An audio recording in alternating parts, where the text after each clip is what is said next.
Hey guys, what's up? It's me again, your boy Rymnd Dxtr, and welcome back sa another episode na naman ng aking YouTube channel. And for today's vlog, kakaiba to, hindi ito yung typical na ginagawa ko na tutorial at nagbibigay ng personal advice. So ngayon, mag-unbox tayo ng binili kong gamit. Diba? Ang gamit yon, later malalaman nyo. But before that, shoutout muna natin si Rymnd Dxtr. As promised na sinabi ko dun sa nakaraang video ko, na si-shoutout ko kung sino magko-comment dun sa gagawin kong video na yun, sa ginawa kong video na yun. Shoutout sa'yo, Boss Rymnd Dxtr. Maganda talaga yung content, pero mas maganda kung i-share mo siya. Diba? And with regards naman dun sa damit, maganda talaga boss pagka simple lang. Kaya I suggest na kung bibili ka ng mga tees na damit, simple lang, tsaka minimal lang yung design. Huwag kang mag-alala, gagawa natin ng video yan para sa mga iba pang viewers. And then kay Dinderin niya naman, yes, ganoon talaga yun. Depende pa rin sa couple yun kung paano nila i-handle yung long distance relationship. This is it guys, yung unbox natin.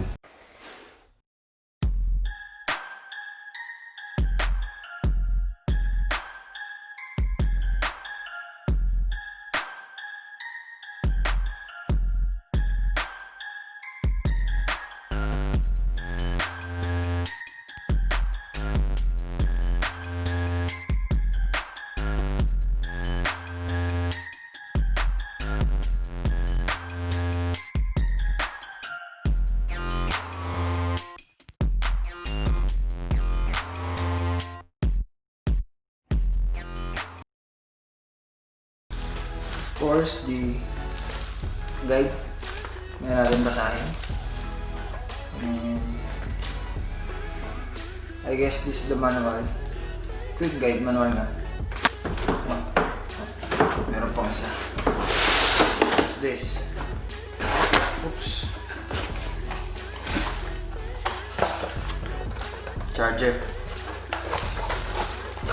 Tuloy muna natin ito. The dust bag, of course. Yung keyboard niya guys is kulay pula. Ngayon yung normal. Necessity na ngayon kasi itong mga laptop. Marami na kasi ngayon naka-skeletal yung workforce nila. Sa bahay nagtatrabaho yung iba, yung 50% ng mga empleyado. Sa bahay nagtatrabaho. So technically kailangan natin ng laptop. Eh ako naman kasi guys, nasa BPO industry ako. So hindi ko siya kailangan sa trabaho ko. Pero kailangan ko siya sa hobbies ko, di ba? Ngayon nag-vlog ako, so ang purpose ko nito, kaya ko siya binili is pang-edit talaga. Bago ko itong binili, diba, nag-consult muna ako sa mga ilang expert dito, like yung kuya ko. So guys, ang una natin i-review is yung appearance niya. And for the appearance, yung skin niya, diba? Itong skin niya na to. Ito. Kung mapapansin mo, para kang naka carbon fiber na skin. So maganda siya. For the keyboard guys, may backlighting siya na kulay red. So parang talagang gamer dito. Next thing naman natin na pag-uusapan is yung technical specifications na dapat mong malaman pag bibili ka ng gadgets. Operating system, Windows 10 Home, processor, Intel Core i5 A300H processor, 8M cache, up to 4 GHz. And for the memory, 4 GB DDR4 storage, 1 TB 2.5 in 5400 RPM. Display is 15.6 in Full HD IPS and 144Hz.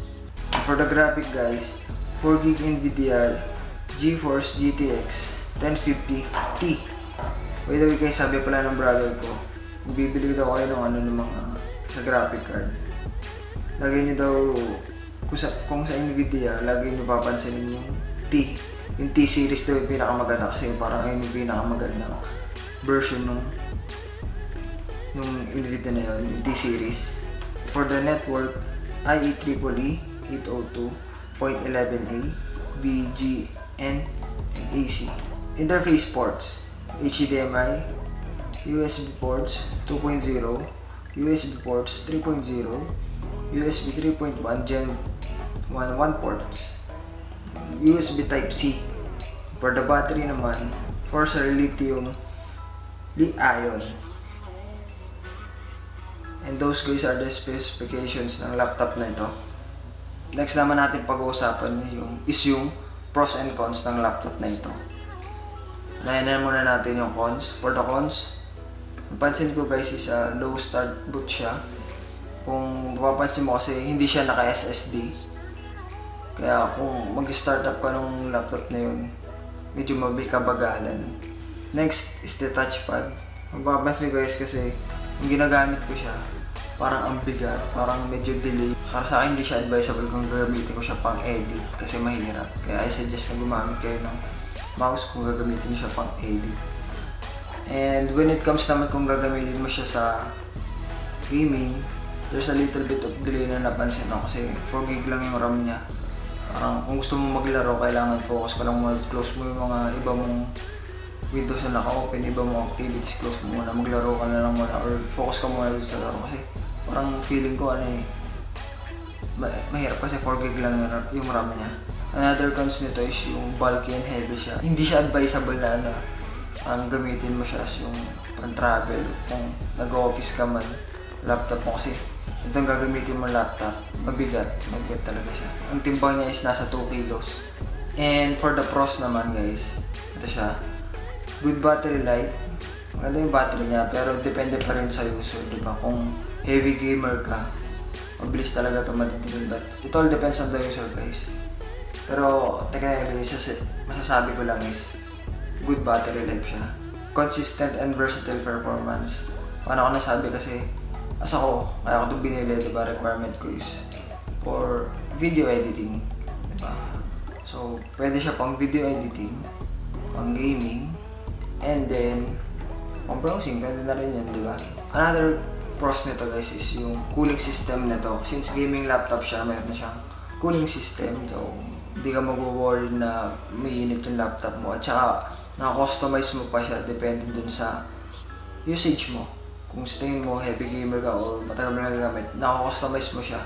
At yung fan niya, naka-customize mo dali. Next na pros nito guys is yung affordable siya with the SRP of 39,999 pesos or sarado na natin 40,000 pesos. Another thing guys is yung pwede mo siyang i-upgrade into SSD para mas mabilis ka mag-render ng video mo, mas mabilis na rin yung processing ng laptop mo. Tsaka yung RAM pwede mo siyang i-upgrade ng at least siguro okay na yung 8 GB RAM, diba? Para naman sa mga port, sa right side, nandun yung ating power source, yung LED indicator light, tapos 2 USB ports and yung headphone. And on the left side guys, is yung LAN port, USB Type-C port, HDMI port, another USB port, and memory card reader. Sa likod naman guys, nandito yung fan. That's it for this vlog. I hope may natutunan ka. Huwag mo na rin kalilimutan mag-subscribe at like mo yung video na to kung nagustuhan mo siya.